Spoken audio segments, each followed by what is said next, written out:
I'd like to start by saying welcome, everybody, to this Sustainable Design webinar series in 2020.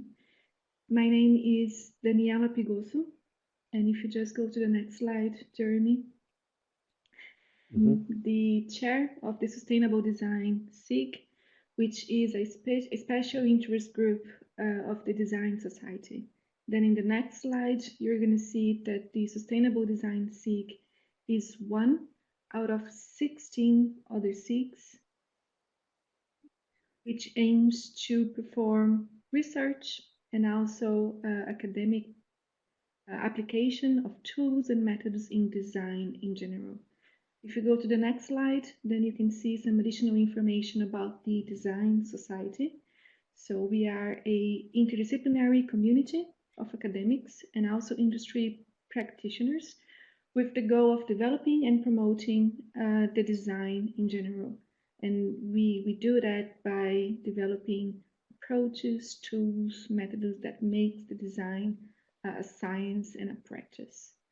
Right now, in the Design Society, we have more than 800 members spread across more than 50 countries, and it's a growing community. So I'd like to invite you all in the next slide to join our website to learn more about what is the Design Society and all the different sources of knowledge that you can get from there. And if you go to the next slide, as one of our activities in the Design Society and in our Sustainable Design Special Interest Group this year has been to bring some knowledge to you on sustainable design in general. So we're going to have 5 webinars like that one scheduled for the next few months. And I know that many of you have registered to many of the webinars as well. But today we are very happy to start the series with Jeremy Faludi, that is an assistant professor of sustainable design engineering at the Technical University of Delft. Jeremy has been doing lots over the last many years on sustainable design, and he's one of the big experts in the world, I must say, on the topic. Among many other things, he wrote the OECD's policy recommendation for green 3D printing and contributed to 6 books, including The World Changing, a User Guide to the 21st Century. And today, Jeremy is here together with us to talk about sustainable design methods and what is really important for practitioners when we talk about that. So welcome, Jeremy. Thank you very much for being part of the Sustainable Design SIG and also to agree to start this series with the presentation. So it's over to you. All right, thanks, Daniela. And what this presentation is going to be is it's going to be telling you about some empirical studies that I did a few years ago that drill down into a lot of detail on 3 design methods, but then have a little bit of broad analysis on other design methods as well. And I'm going to try to go through it in about 20 minutes, and then we can take questions at the end.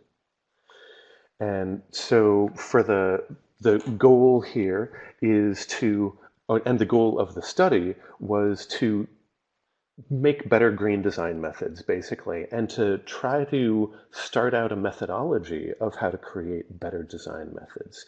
So the way that that most green design methods get created, including green design methods that I've put together, is like this, where you identify the problem that there's not enough people doing sustainable design out in the real world.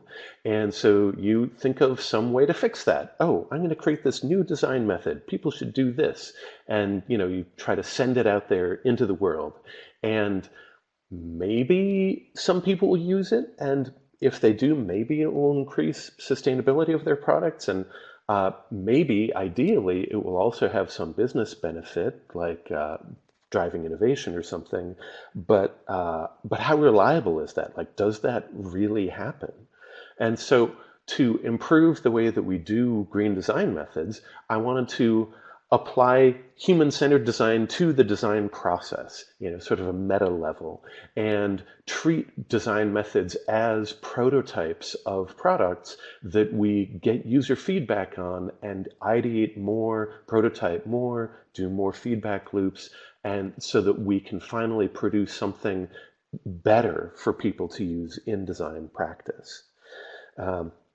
And one of the early things that I found in my research is that design methods are not just tunnels of process that you go through step by step, do the first thing, second thing, third thing, do all the things, and then pop out at the end with this wonderful green design.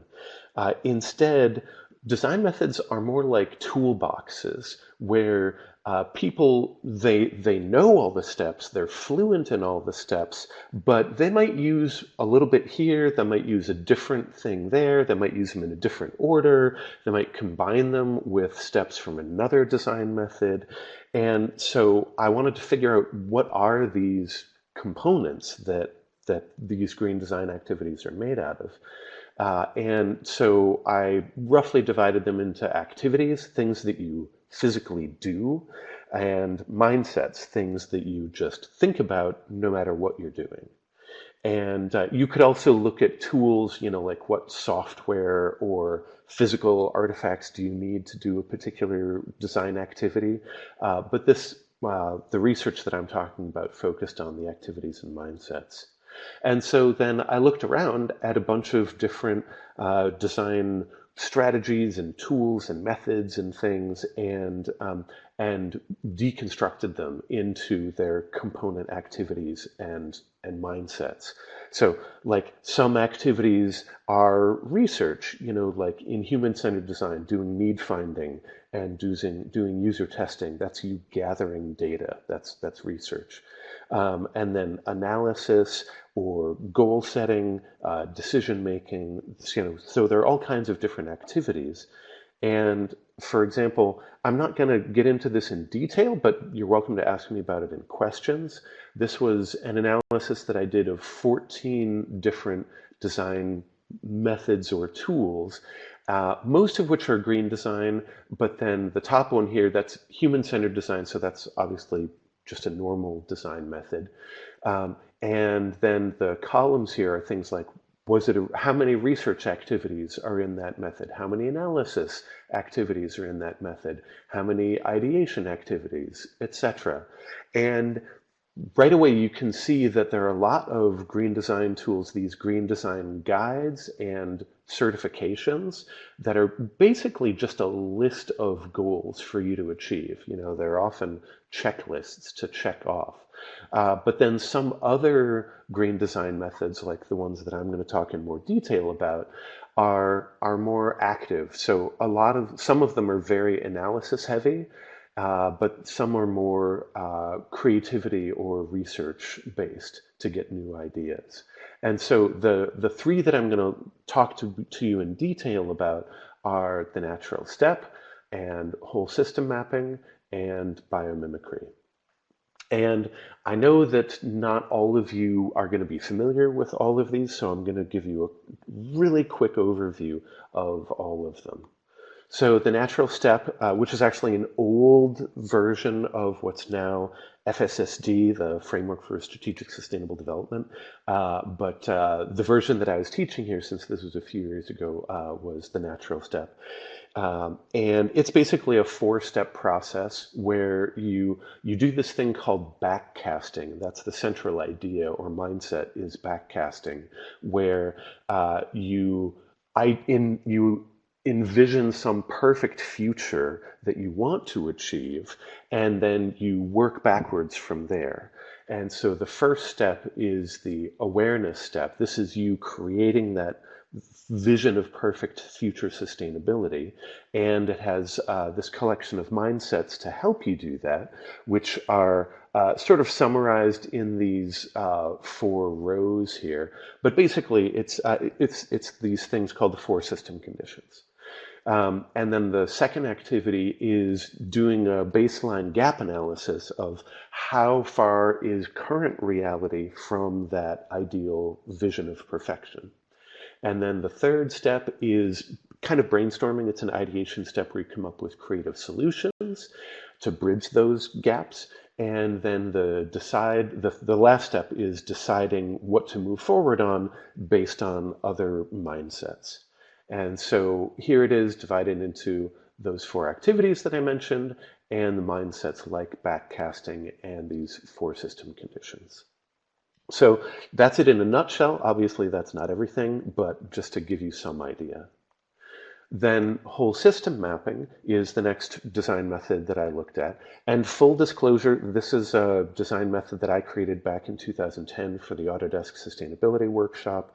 But I don't think it hurt my objectivity to study this stuff, because the goal here, like, I was not doing a horse race between different green design methods to see what was best. That's actually the opposite of what I was doing. The goal here was try to see what the strengths and flaws were in each design method to try to come up with hybridizations of how we could combine these to make something better. Again, looking at the tools in each of these toolboxes and ways that you might use those tools better, not treating these as tunnels of process.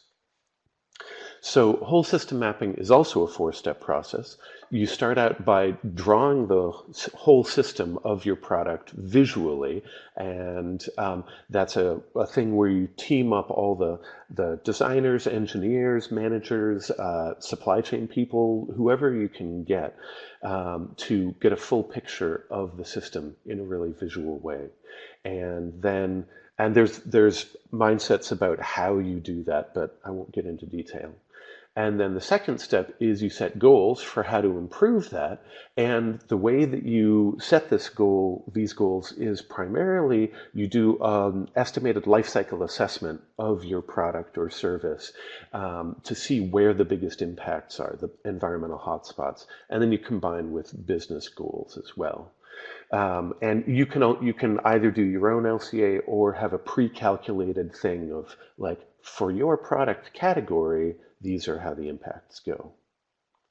And then the third step is, again, a creative idea step. And here you're brainstorming on the system map to have ideas for every node in the system, every post-it note on the board. And you want to have ideas that specifically eliminate parts of the system to try to drive creativity and more systemic thinking. And then the last step is, again, a decision-making step where you do estimated LCAs of your top few ideas and then also compare the business priorities that you had and score them all together. So again, activities listed here, mindsets listed here. You'll see these again later. And then biomimicry. There's lots of ways of teaching biomimicry. This is the way that I teach it.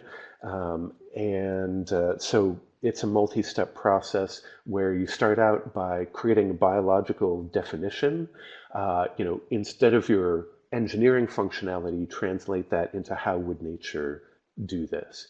And then the second step was looking for mentors in nature, like actual physical artifacts that are from the natural world, and having a little brainstorm session where you can get ideas from there. And then the next step is to look for relevant ideas in this online database, asknature.org.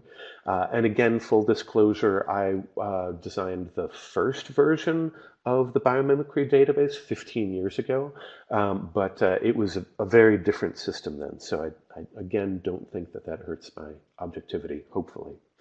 But then another part of the way that I teach biomimicry is to have this step where you translate your biological strategies into buildable things with current technology and economic feasibility. And then we look at these general principles of how nature works. These are from the Biomimicry Institute, and they're called Nature's Principles. So again, these are the activities and the mindsets there. So, okay, so that was a quick overview. So what did people actually value in these methods? And I surveyed people before and after, both on what they valued overall and what they valued specifically for driving sustainability and what they valued for driving innovation. And then if they had comments on other business benefits, that was great as well. And I taught workshops for more than 500 people. About half of them were students at UC Berkeley. About half of them were professionals. And not everybody responded to the surveys, but and I'm just going to talk about the professional results here, not the student results. But these companies, I tried to have a broad range of what companies I did these workshops at to get more universally applicable results. So looked at manufacturers and consultancies, big manufacturers, small startup manufacturers, small consultancies, big consultancies. And what I got in terms of results for the natural step was, in terms of overall value, people said that they really most valued the idea of backcasting. So the combination of these four steps taken together. And it was really interesting how even all those other steps are. They were, so it seems like you might not be able to just pull one of those steps out of this method and throw it into another design method. It would probably not have the same value that it does of going all four of these activities together in this particular order, because that together is this whole backcasting idea. And what people valued it for, qualitatively, what they said in their surveys is they liked it for its strategic perspective and for planning out through the future. And they also appreciated how it focused thought and helped them to set bold goals, particularly these four system conditions for defining ideal sustainability. But then those four system conditions were also criticized for being too abstract and sort of hard to apply. And so that's the general overall value. And then in terms of sustainability value and innovation value, it was pretty interesting. Like, I was really expecting the awareness step to be the biggest sustainability value here, and for the four system conditions to be the biggest sustainability value, because that's the definition of sustainability in the natural step.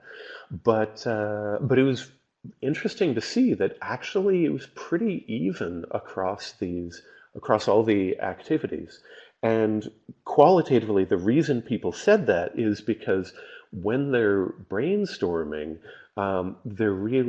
that's where they're coming up with solutions. So that's where they're doing positive action for sustainability. And that's just as important to them as understanding what the problems are or trying to create a perfect vision. So that was interesting. And then for innovation, it was a more expected outcome of, the creative solutions was where most people found the innovation value. But again, it was interesting how often people listed the awareness vision activity as well, because that is kind of an ideation step as well when you're envisioning this perfect future of what your product or service could be. But overall, if we had to choose one thing from the natural step, it was backcasting, and again, valued for strategic planning, bold goals, and focusing thought. Okay, so then for whole system mapping, what did people value here? Well, they primarily valued drawing the system map. And that was really head and shoulders above everything else, which does suggest that you might be able to pull this activity out of this method and put it into other methods like the natural step. Maybe part of the awareness vision system could be drawing a system map. And then some other things were valued to different degrees. An interesting thing was that people mentioned this step of brainstorming to eliminate parts of the system almost as if it were another activity rather than just another mindset to use while doing the same activity, the same brainstorm on system map activity, where you're also brainstorming all system nodes.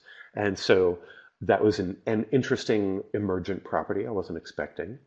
Um, and and a lot of people just mentioned valuing the vague idea of thinking about whole systems when doing sustainability, whether or not they mentioned these specific implementations of it. But one thing that did happen was LCA, and that was criticized because if we were trying to do an estimated LCA then and there, it took a lot of time and effort, and the faster and less effort we put in, the lower quality the data is. And so for some workshops that were shorter, um, I just presented them with pre-calculated LCAs of generic product categories. And so the criticism there was that, yeah, it's easy, but it's not that specific to my product.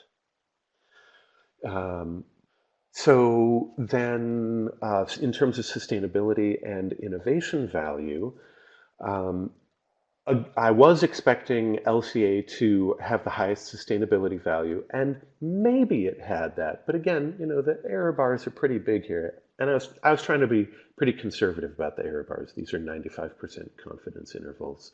But then again, very interestingly, just drawing the system map was a big value to them, sustainability wise. And brainstorming was again a big value because people felt like they were being proactive and constructive coming up with new ideas. And then the other thing that people valued, so innovation-wise, people, as expected, valued the brainstorm session, but they also valued the system map because they thought it made their brainstorm better. And that's exactly what this design method is designed to do. Is the whole system map is designed to make your brainstorming more thorough and more radical. So that was great. But again, the value that people placed in draw system map was nothing like what it was here in the overall value. And that's because qualitatively why people valued it was for um, broadening the scope and also helping them to think about each and everything in the system, so focusing thought on all different parts of the system. But people also said that they valued it as a collaboration tool, like even regardless of sustainability, just as a good business practice. Um, and so yeah, so that was the main takeaway: is draw system map was most valued here for broadening scope, focusing thought, and collaboration. Okay, and then biomimicry. What did people value here? Well, they mostly valued the general idea of looking to nature for inspiration, this nature as mentor. But then in terms of more concrete activities or tools, they definitely most valued asknature.org. And they liked it for the same reasons that they valued nature as mentor generally, which is that it was a new perspective. So it was a new creative look at things. And it was also really engaging for people. Like one person called Ask Nature Animal Facebook, which I thought was very funny. And the criticisms here, the biggest criticism was models in life. And that was because I never knew before I showed up at a company what their product was that they were going to be doing a green redesign of. And so the physical artifacts that I brought wouldn't necessarily be super relevant to that thing. And so I think It's not to say that this is a bad activity. I think it just means that if you're going to do this activity and get good results from it, you'll need to tailor it better. You'll need to do some homework in advance, basically. Um, and yeah, and then in terms of sustainability and innovation value, I was surprised at how little anybody valued anything for sustainability here. Nature's Principles was probably the highest score, but again, error bars, so can't really say that. But that is what I would expect because that's the one place where you could be comparing your design and its properties against the sort of definition of sustainability coming from biomimicry. Uh, but but then in terms of innovation, AskNature.org scored really high, and then Models in Life also scored high, and that is what I would expect because again, these are where you're actually getting new ideas from. So overall result would say either the general concept as nature as mentor was most valued, or in a more actionable way, Ask Nature was valued for idea generation, new perspectives, and being really engaging. So, okay, knowing that about these three methods, who cares? What do we get out of it? Well, again, my goal here was to try to make green design methods better. And the way I was thinking of doing that is by creating hybrids. How can we take the best tool from these toolboxes and put them together? So if we look on the individual level, maybe for the natural step, we could swap out the four system conditions for one of these green design guides that has more concrete steps. Or we could use both. We could keep both in there. Or for whole system mapping, maybe we could cut out the LCA step and replace it with a certification step that, again, is easier to go through. Um, or for biomimicry, maybe we could cut the Models in Life activity and add in LCA or something that boosts the sustainability value of the targeting ideation or of the decision-making process. But really, I think that those are not uh, as valuable in the long run as more full hybridization of really mixing and matching bits from all of these. So for example, what if you took the overall backcasting idea and procedure from the natural step and you added in elements of like drawing the system map in the awareness vision activity. And then when you're coming up with creative solutions, you again brainstorm on the system map to give you a more thorough and more radical brainstorm. And what if during that brainstorm, you also use Ask Nature to get even more out of the box ideas by looking at what nature has done? So that's just one example of how you might combine different tools from these different toolboxes. And I think that there are a lot of other ways that you could do it, but in order to find out what works best, we need to do a lot more experimentation with people out there in the field, in industry. And so that is it for my talk. Thanks for coming. And what questions do you have? Yeah, thank you so much for a very nice presentation, Jeremy. We actually have a couple of questions for you already. So let's start with the first one from Simon, and he wants to ask about the whole systems mapping. He's asking whether this is a variety of a sequence analysis. It's something like an extended form.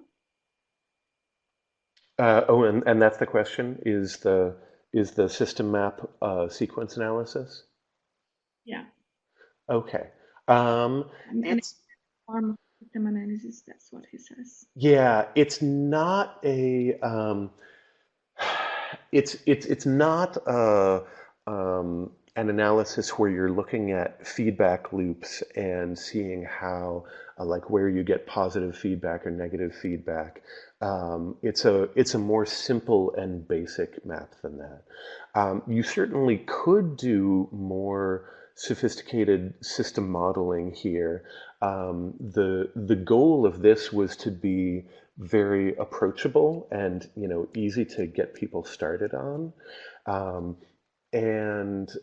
so yeah, I think that you could. I think it'd be interesting to try this with more detailed system maps where you do try to trace through um, functions and cause and effect and stuff like that. But the times when I have tried to do that with design teams, uh, they their patience doesn't last that long, and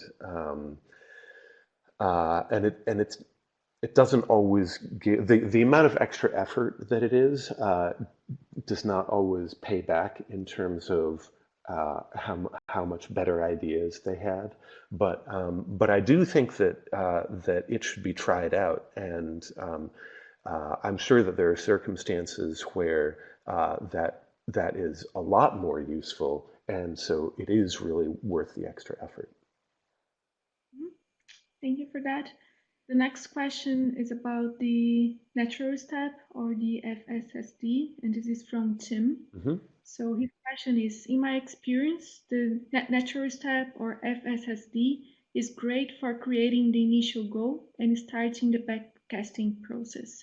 But when companies move from that mode to the more tactical operational levels, they have a trouble connecting the strategic thinking to the daily thinking.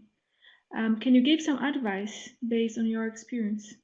So yeah, I think you're right on the nose there, and that goes to some of the criticisms that people had in the natural step with these things being too abstract.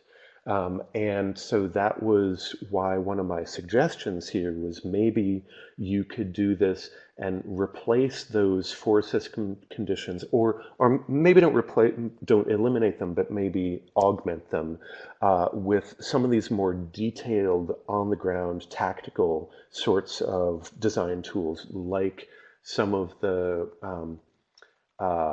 green design guides that I listed here, like the Lunar Field Guide to Sustainability, or Ocala Practitioner, or Cradle to Cradle certification points. You can go through those things point by point and say, like, do we reach these, material health categories? Do we meet these material reutilization categories? Like there's an analysis step where one of the certification points is calculating the percentage of material that you have that is coming from a recycled or renewable source, and what percentage of your product and of your materials will be recyclable or otherwise reusable at the end of your product's life. And those are much more on the ground, tactical kinds of things that I think can help. Mhm. Yeah, the next question is from Teja. And what she says is, it seems to me like sustainability value and innovation value might mean different things for the different companies mentioned. Were those variations in the context significant? And if yes, how might one consider them? That's a good question, and yeah, they may very well be different, and and unfortunately, that's just a really hard thing to measure. Um, and so like one way that I tried to control for that sort of thing was by doing analyses of the actual post-it notes of the design concepts that people came up with in these different design methods, and looking at how much sustainability they drove, how much innovation they drove, and what different kinds of innovation or sustainability they drove. Like we actually found that the natural step was the only one of these three design methods that drove people towards social sustainability solutions. And and whole system mapping drove more people to innovations that saved money than the other two methods did, or just for a couple examples. But I was not able to, um, yeah, I wasn't able to come up with any good way of saying how company A defines sustainability differently than company B and how that affects the results here. I just had to go from people's self-reported perceptions. Mhm. Then in your conclusions, you mentioned about a hybrid approach. And the question here is, did you try to combine the tools to a full hybrid? And in that case, what was your findings? So that's a great question. I did not do that as part of this study because, this study I already did 29 workshops for more than 500 people. And so I just didn't have time to also do a hybridization where I then did that workshop for lots more people and got enough data to make it comparable to this. But I do absolutely think that future studies need to be done. And in fact, I am trying to work on that now. In fact, Teja is actually one of my PhD students. She's working on uh, a slightly more well, actually not slightly, but a much more in-depth approach than just doing workshops here, because it's easier for people to do a workshop and feel all inspired and like, oh, yay, I'm now totally going to do green design, and then next day just sort of go back to the normal way that they always did their work. We're having Teja be an intern at different companies and trying out different tools from these different toolboxes to see what sticks and what people value and don't value so that we can not just do one more iteration on these design methods, but to try to do several iterations with each company that she interns with to again try to come up with really good design methods. And it'll both create a custom design method for that company, and then the methodology, the process by which she does that should hopefully be a more generalizable approach that any company could take to integrate sustainable design tools and methods into their normal product development. Mhm. So there might be some opportunities for collaboration there Tons as of well. opportunities for collaboration. Yeah, by all means, talk to me. I would love to have other people doing research like this.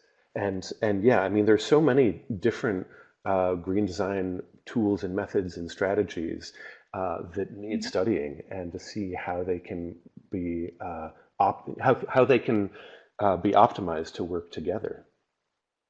Yeah, yeah. We have time for a couple of more questions. Is that okay, Jeremy? Yeah.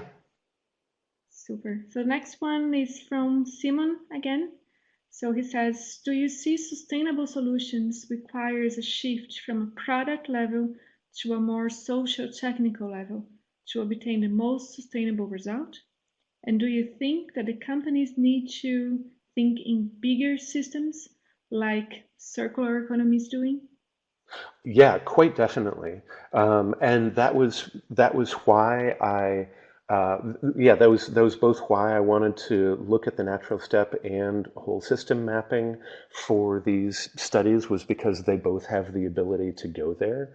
Um, and uh, and I absolutely agree that green business models are required to enable a lot of the green design ideas and solutions that you come up with during these activities. And it was one reason that I really encouraged these companies to have managers in these things, as well as just more on the ground designers and engineers.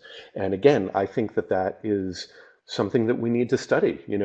We should throw in green business model methods and tools like the Presidio business model canvas overlay, or Tucker's sort of taxonomy table of product service system business models, things like that.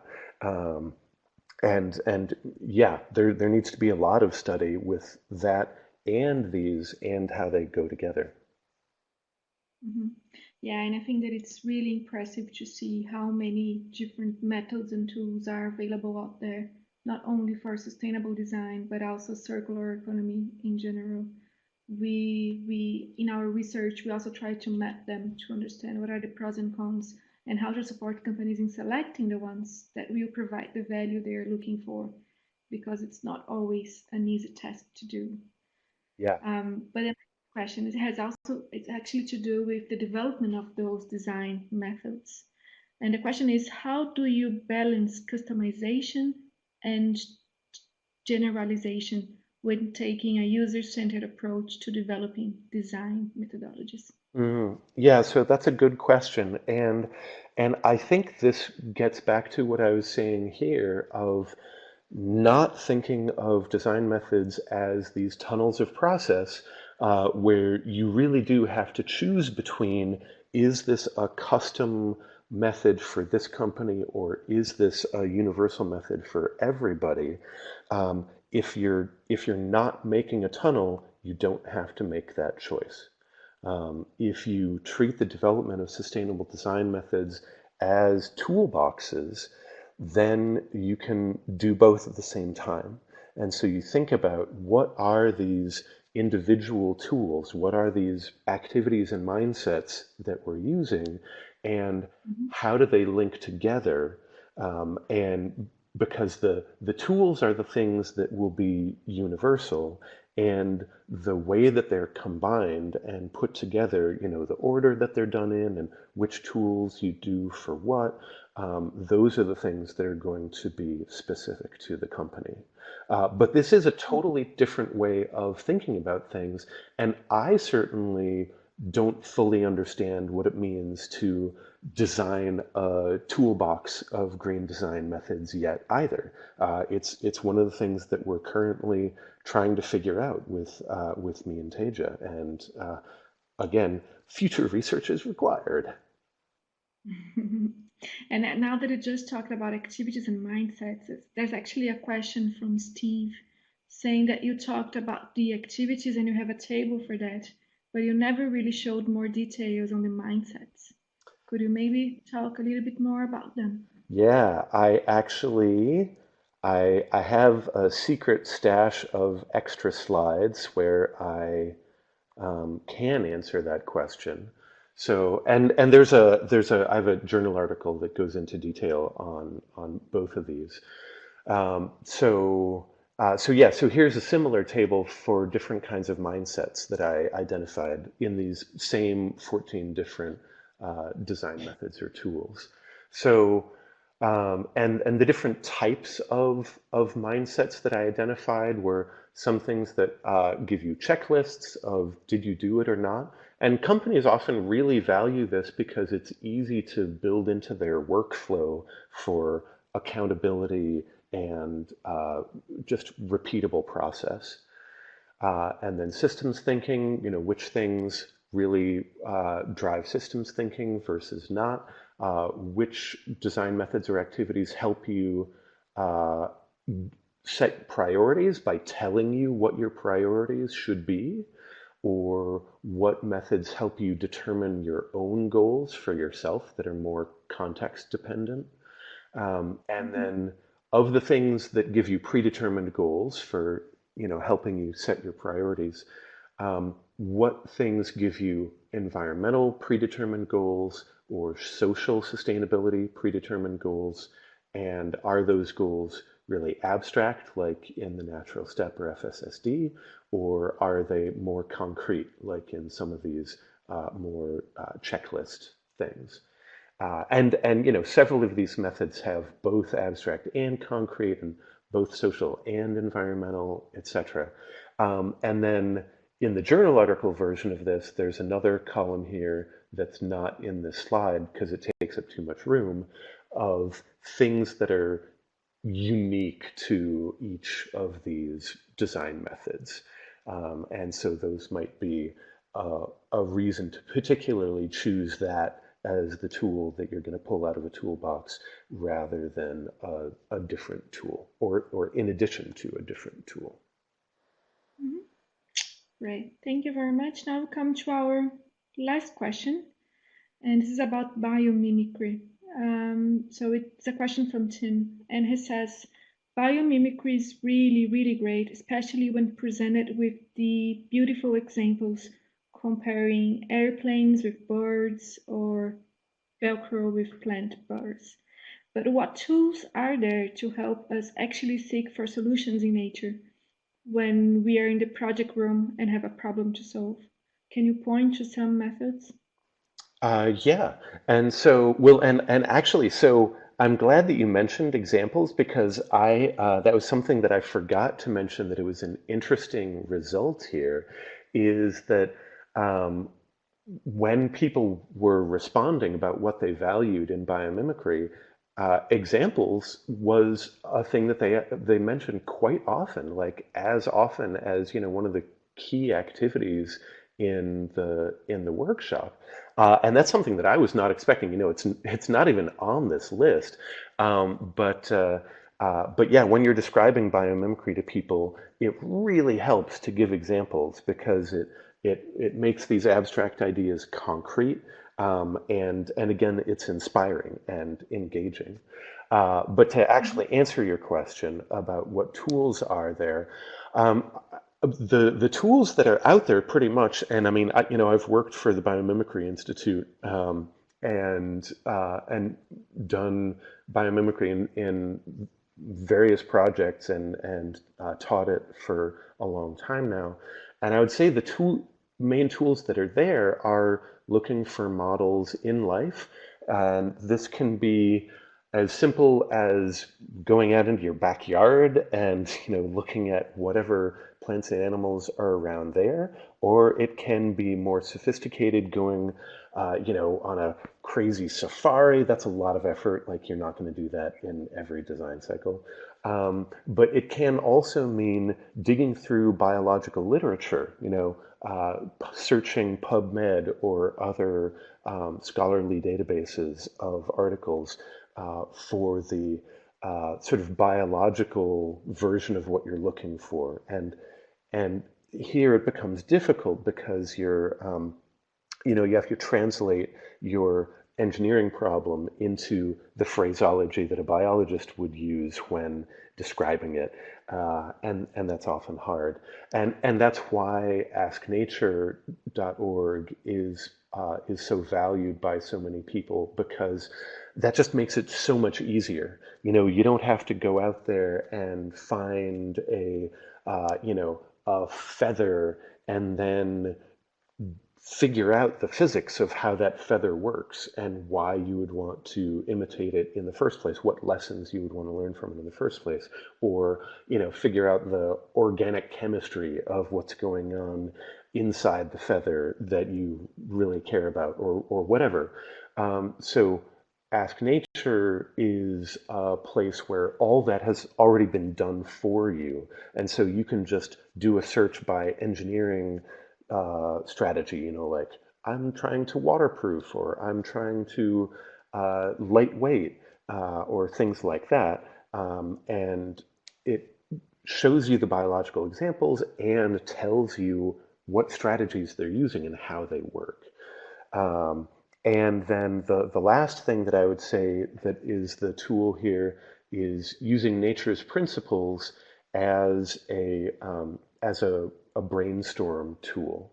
And so if we go back, yeah, so for example, um, like one of these, like one of the strategies is build from the bottom up. So, or combine modular and nested components. So could you redesign your product so that rather than it being one large part, can it be broken down into smaller parts that are somehow modular and nested? Or using multifunctional design, can you get one piece of hardware to do several different functions so that you don't need several different pieces of hardware? You can use less materials and less manufacturing and all that by consolidating functions into one part.